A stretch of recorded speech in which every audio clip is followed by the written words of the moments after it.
Hello, and welcome to the Circuit Breakers podcast series.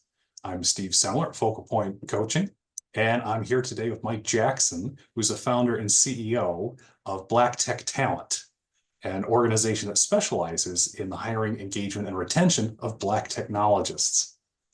Mike, thanks for joining me here on the podcast. Would you like to kick us Yeah, off thank you with for a having me.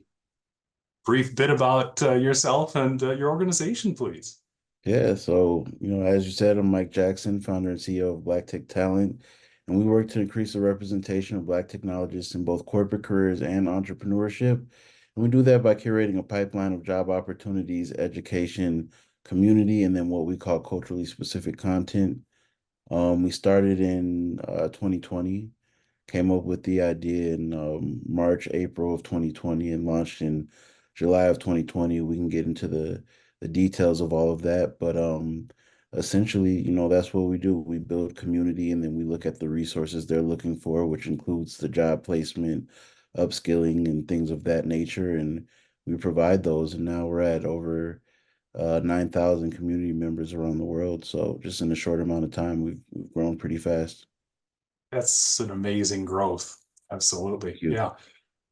The tech industry needs it, and it needs the representation that different points of view and be able to get people into it and Yeah, keep them and grinding them through the entry levels.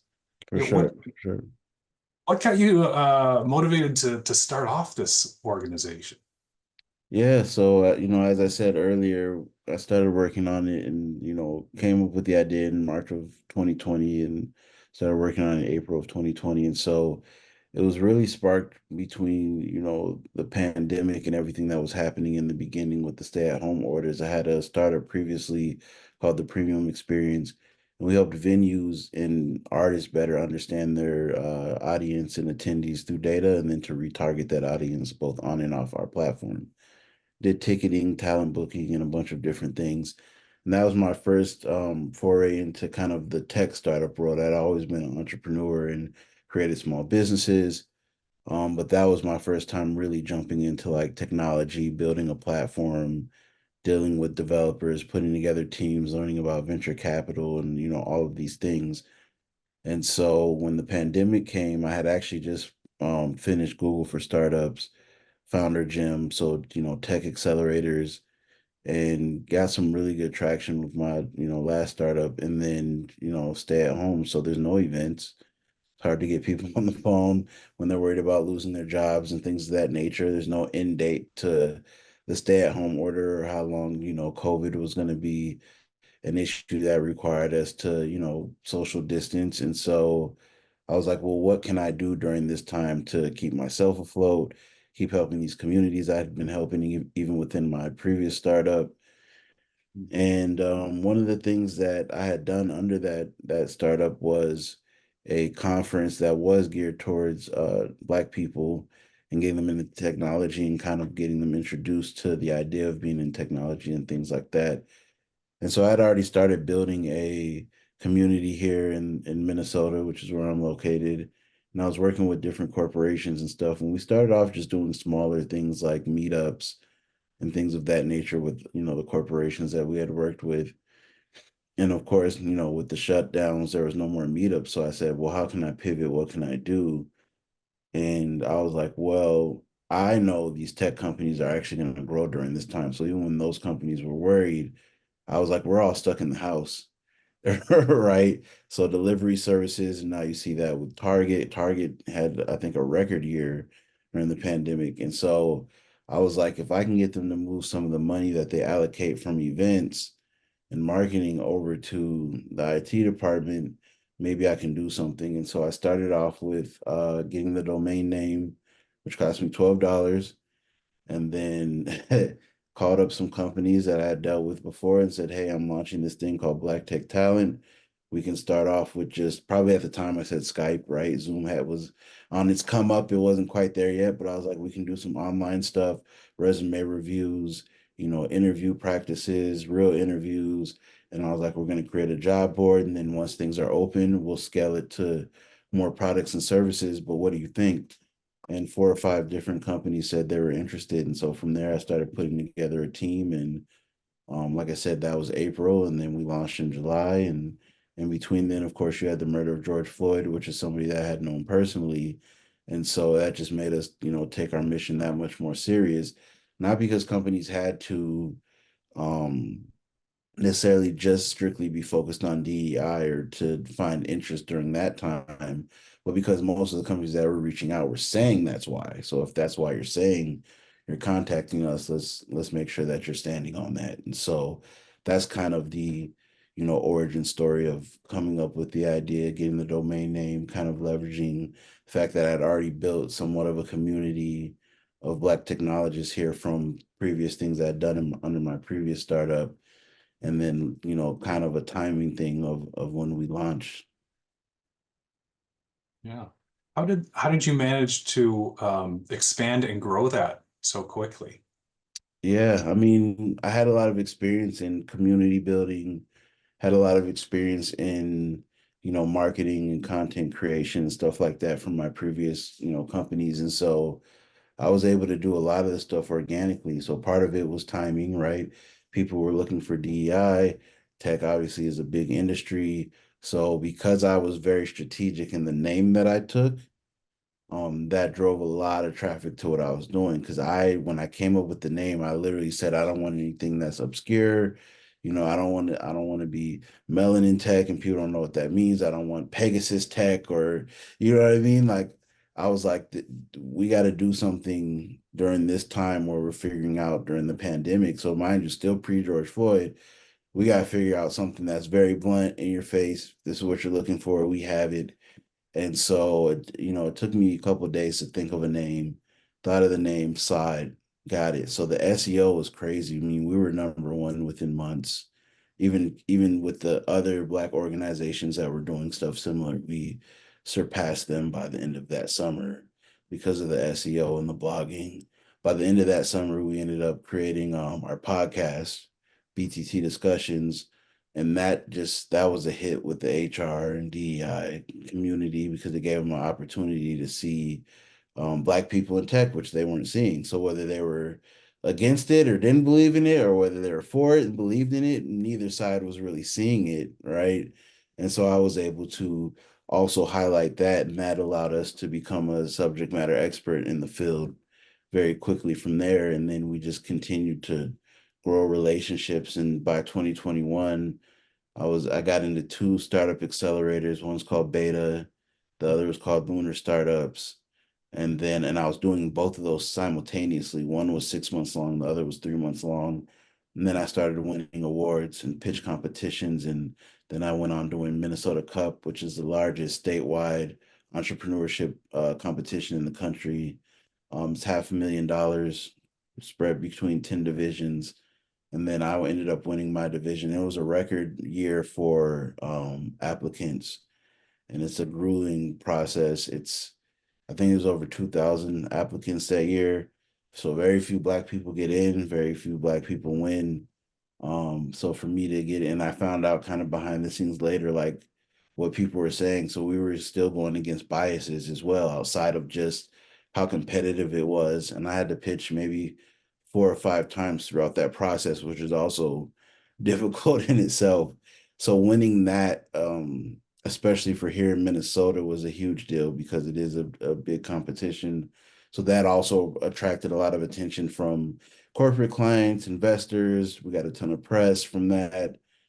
I got a grant from Comcast, and it Hmm. was for ads. So it wasn't cash, but it was for ads. And so for 3 months, when we had already shot a commercial, our commercial played on every channel on Comcast here in the Twin Cities for 3 months long. So people were seeing our stuff on TV.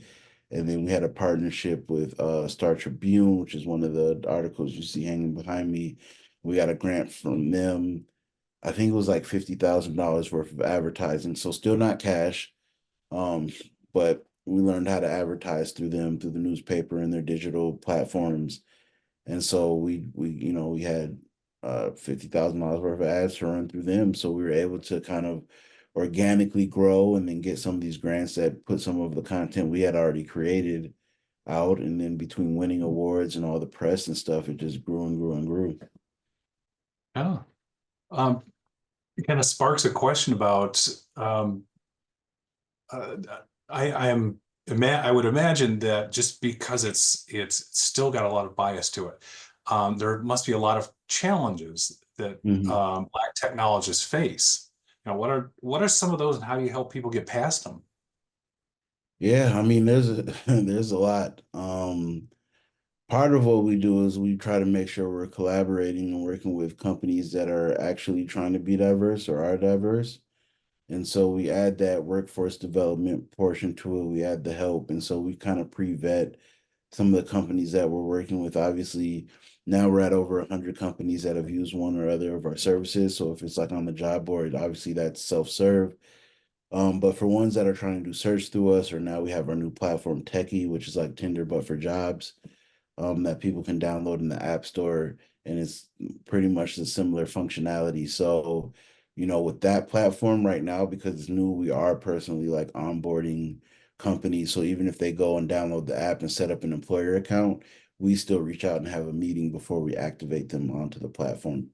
So that's part of what we do differently from other organizations as well, whether they're similar to ours or just recruitment companies in general, is kind of that, curation of relationships and network. So it still has somewhat of a human touch to what we're doing. But some of the biases you'll see, and some of them aren't necessarily um some of them are more like, systemic than like race based. So race is still a part of it, but it's already kind of like the way it's set up is kind of already grandfathered in. And then some of it is, race related. So to give an example of a systemic thing, we've had people who went to college, graduated, but they never got an internship while they're in college. Why they didn't, I don't know. That could be many factors. Once again, it could be race related. It could also be that they were pivoting in careers and they already had a family and kids, and so they couldn't take an internship and work for free. Some of them probably didn't, maybe they weren't good, skilled enough at the time to secure a internship, whatever it may be, but they didn't get internships, and so they have these jobs. They're a year or two out of college, and now they're getting overlooked because when they apply for things and they turn in the resume, yeah, you got a degree for this, but you don't really have a huge portfolio of stuff you've done on your own, and your resume shows that you're employed, but it's not employed in anything in technology, right? And so those are areas where I've literally had to sit down with employers and like explain, like, if you interview these candidates and you like their skill set and you like their portfolio, this is actually an opportunity for you to hire somebody that will more than likely be willing to grow into their position and into the company and have more loyalty to the company, because right now we're seeing people, just in general, and in the tech field, leave after 2 years. With Black candidates, you're going to get somebody who's going to last longer if you're treating them right, because they're going to have more loyalty to the fact that you gave them a chance. They're going to, and Black people statistically have to take more things into consideration when they leave jobs, right? So if you have a family, for instance, Black people are most likely to have to go back and help their family once we become successful. And so that's a consideration, right? Like, oh, this job is paying me, they're paying me well, I can grow, they're diverse. Do I want to run for a few more dollars or title hop as people do now? Or do I want to be in this position and continue to grow because I have my family to think about, right? And then there is that, that inclusivity that's extremely important. So if I'm here at company A and I love my coworkers and everything's inclusive and great, company B may offer me more money or more benefits, or they may let me work from home. But if they treat me like trash and I hate it, is that worth it? Right. Yeah. And so that's something that, people of color in general face that can be a factor, because because title hopping is also a privilege. You'd be like, I was here for 2 years, and then this person offered me the same money, but a better title. And then I went over to this company and I leveraged the new title to get more money, right? When you're Black, you may not get all those opportunities to just switch every couple years and know that you're going to land somewhere, right? And so, those are some of the things. And then if you look at some of the higher level talent that we deal with, because we have, senior and executive level talent in our community now, And sometimes it's more so not they've made enough money and have enough on their resume to work wherever they want to work, so it's not necessarily a matter of getting an opportunity for a job or a career, but then it does become, what's the environment, what's the inclusivity, what's the pay gap, and things like that. Am I being taken serious in the boardroom and in team meetings and things of that nature? And so on every level, it kind of comes back to that inclusivity, how people are being treated, the lifetime value of the candidate, meaning how long they're going to stay in that position after you've onboarded and spent all this money onboarding them and getting their benefits and all these type of things. And so it's actually more cost effective to hire Black people, and treat us extremely well, and then have us there to grow with the company and add our culture and our ideas and kind of our different viewpoints to whatever we're serving, than to not do it. And then we end up in these problems that we have now with pipeline, where your company maybe have super desired positions, but if you're growing really fast, you still can't fill them quick enough. And then the top tier talent that you would want, you have to go take from your competitors, which means they hold all the power, right? So there's a financial value on top of the moral value to doing the right thing in this case. Yeah. And getting that across to folks on the HR and the executive side, and being able to say, hey, here's what good talent looks like, and don't just consider the things you've always considered. Yeah, Think of parts of it, yeah. bigger picture with people. Well, imagine the people in the picture. It's we found that like 85% of people hired for new positions come from within network. If you look at that, and Black people are about 4 to 7% of the current workforce in tech, that only really leaves like 7% coming from without a network to get a job. And so that's part of what Black Tech Talent does. And that's why I mentioned community a lot, because we're creating a community that allows for you to feel like you have that network, whether you're utilizing the techie platform with employers that we've onboarded and vetted, and they're actually hiring and they're actually looking to diversify, whether it's getting referrals from people within the community that they've met at our different events. We have our summit, we have our technology fair, we have stuff we do at our headquarters. It gives you that feeling of being within network, and it gives you that power to reference us as well when applying for jobs and being like, yeah, I'm part of the, Black tech talent. Because a lot of times, even if companies meet with Black candidates and they pass on them, but they like the candidate, they'll refer them to join the Black tech talent community, right? That's the power of what we've created within network, where, somebody might you may not have the skill set they're looking for, or you may not have the amount of experience they're looking for, but they like you.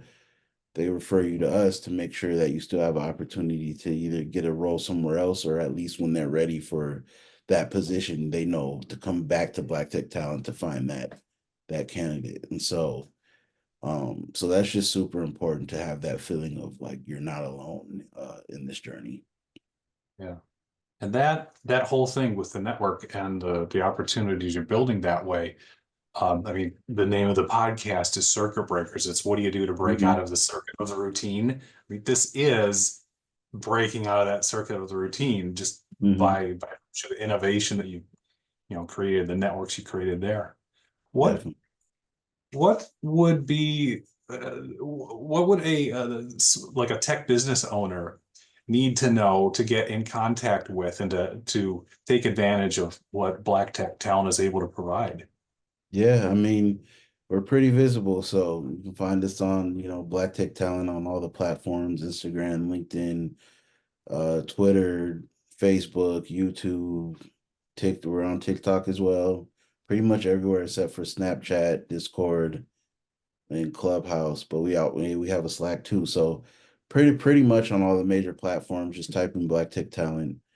Um, and then, as far as getting a network, we're kind of migrating the job board over to the Techie platform.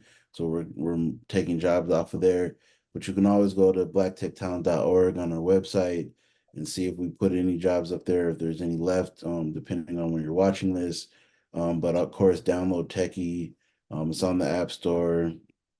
It's on Google Play, Techy, by Black Tech Talent. So download that, of course, to make sure your network. And then we have our events. So we do our annual Black Tech Talent Summit, which we're getting ready to announce soon. We have our Community Tech Fest, which is a 1 day technology fair. It's all ages. And literally, I come out, welcome everybody. We usually have a keynote, come talk about technology, and then everything else is interactive. So we have robots, we have drones, we have 3D printers, we have a little bit of everything. We have a gaming station with 14, 15 different games set up at one time where kids can compete and have fun and meet new friends. Just a bunch of different activities and drone racing and all these things. So making sure they're looking out for our events that are coming up. We're also launching a new event called the Techie Hiring Conference, and that'll be more focused on just straight connecting candidates with employers. And so, during times like this, people are talking about recession and it's a election year and kind of all things. I'm seeing a lot of people, and this is of every ethnicity, getting laid off. I'm seeing a lot of people get let go over, this last 6 months. People, recruiters I've worked with, HR people, DEI people, they're hitting me up and letting me know they've either took a position somewhere else or they've been let go and they're looking for their next opportunity, or they want to come, continue to do work with us, but independently. And so this is a time right now where our focus is going to be, working with those employers that are still growing, that are still hiring, and making sure our candidates get the chance to get in front of these people. And so we'll be launching the Techie Hiring Conference this year as well. Awesome. So that's something I'll be watching for and sharing For sure. as well. Appreciate it, Mike.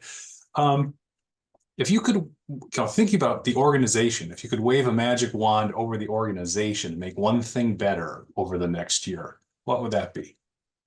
Yeah, I think it would be more structure around how employers are approaching workforce development, right? And what I mean by that is right now, like I said, if you really look at, us launching in 2020 and now it's 2024, you had a pandemic, you had a global civil rights movement, and then you had a recession, and now you have a controversial election year during a recession, right? And within that, you've had this this negative reaction to DEI. And now, over the last year, you've had law firms suing companies, suing law firms that going after the SBA loans, going after all these things. And so you have companies that are they haven't spent enough time figuring out workforce development, how that works, how that coincides with DEI and things of that nature. And when you really look at it, we're providing a service, right? So when Mhm. a corporation goes, we can't hire enough Americans for this, we're going to go spend 5 years, 10 years building infrastructure in India. Those aren't white American people. Nobody called that DEI. That was workforce development. You said, here's a place, it's going to be cost effective. We can build the infrastructure, we can train them on exactly what we need, and then we'll have a pipeline of talent, and the superior talent we'll bring here, we'll help them get visas, we'll do all of this stuff, right? When they went over to the Philippines to create call centers, they didn't call that DEI. They just said this is a cost-effective way. We're also uplifting their economy, but we're getting the work we need, and we have the scalability. So why is it when it comes to Black people, especially African Americans, it has to have a name instead of saying this is a cost-effective way? It also boosts the American economy because we're actually Americans who are paying taxes when we start making six figures from these tech jobs. So not only are we able to uplift ourselves, we're able to uplift our communities, we're able to uplift the corporations that we're working for, right? But it has to have this name. And now because it has this name, then you have these people who are doing an attack on it, and then you have the press blowing it out of proportion, and then you have these corporations that are like, oh, we don't want to make people mad. Some of them never cared in the first place, and they didn't spend enough time. It's been 4 years, not even a complete 4 years, right?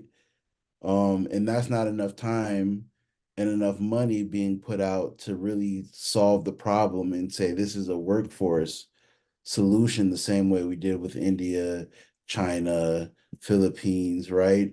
And so if I could wave a magic wand, it would be to really have conversations with the infrastructure within these corporations and go, Black tech talent isn't just about DEI. That's a part of the work culture. That's a part of the systemic part that we're trying to solve. But working with us as a company and tapping into Black talent, whether it's through us or not, is a workforce solution. It's workforce development, right? And that's the big thing that needs to be communicated and understood to go, hey, they're probably going to stay here longer. We're able to train them the way that we want to train them. As long as we treat them right, they're going to be loyal. Now we're tapping into a part of the society that we haven't tapped into, so we can actually have a competitive edge over any company. I think it was like $16 trillion they calculated that's being lost here in America because of the current practices they have of being exclusionary to people of color. So, that would be the thing. It's like, don't view this just as DEI. If you don't want us to come in and train you how to be more inclusive, that's a different conversation. But as far as hiring people of color, that should never be under attack. Is hiring, going, hey, we're growing, we need more employees in tech. The colleges aren't pumping them out enough, or we can't steal enough from our competitors, or they're just demanding too much because you were at Microsoft and now we want you over here at Google, and you were at Google and now we want you here at OpenAI, and you were there, now we want you at Tesla. They're all fighting over that talent and giving them hundreds and hundreds of thousands and options and all this. And I'm telling you, you have this market over here that you can pay well, treat well, and it's going to actually impact you in so many different positive ways. And it has nothing to do with some of these other things that people have a problem with. Is actually workforce development. You guys went to whole other countries to do this, and when you do it here, it's some type of problem. And so that's a long answer, but hopefully the viewers and the listeners get what I'm saying and how I'm separating. We're like, this is actually a workforce thing. Yeah. I mean, workforce development is about getting talent for the people, for the organization to do good jobs. Hmm.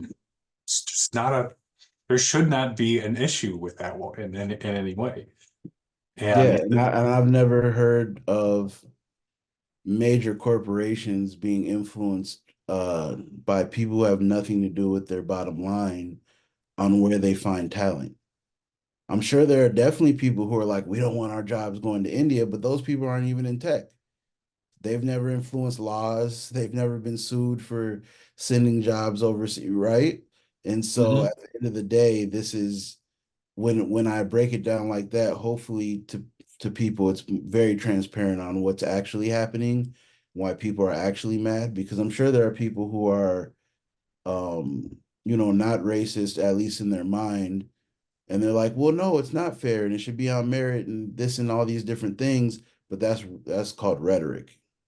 That's not Yeah. what's actually happening, because if you look at Meta, which is Facebook, and you look at Amazon and you look at Microsoft, just go on Google and look at where they actually hold all their data centers, and all this type of stuff is not here in America.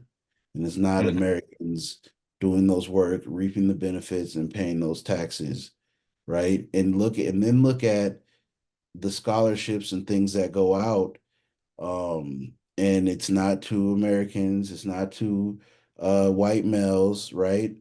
And that's nothing against anyone, right? But this is for people to get an understanding of what they're siding with sometimes, or what they're being influenced by, because you think you're arguing with one thing and everybody else is actually coming in and doing the work, when that could actually benefit us economically right here in the United States. Yeah. Yeah. So, I mean, the message is workforce development and especially black tech talent as Yeah, an avenue. It's kind of like a market dominating organization to help make that workforce development happen. Yeah. definitely, definitely. Well, let me wrap up with the question about kind of advice to offer to aspiring entrepreneurs or people working in technology. What would you offer to folks looking at getting into technology? Yeah, I mean, there's a lot of different things I can advise depending on what level they're at, right? If there's somebody who's able to build the technology themselves, that's kind of a different conversation than somebody who can't, but has a idea that they'd like, finding developers for and launching. But I would say overall, like, tech it's a vast industry. There's a lot of money in it. There's a lot of opportunities in it.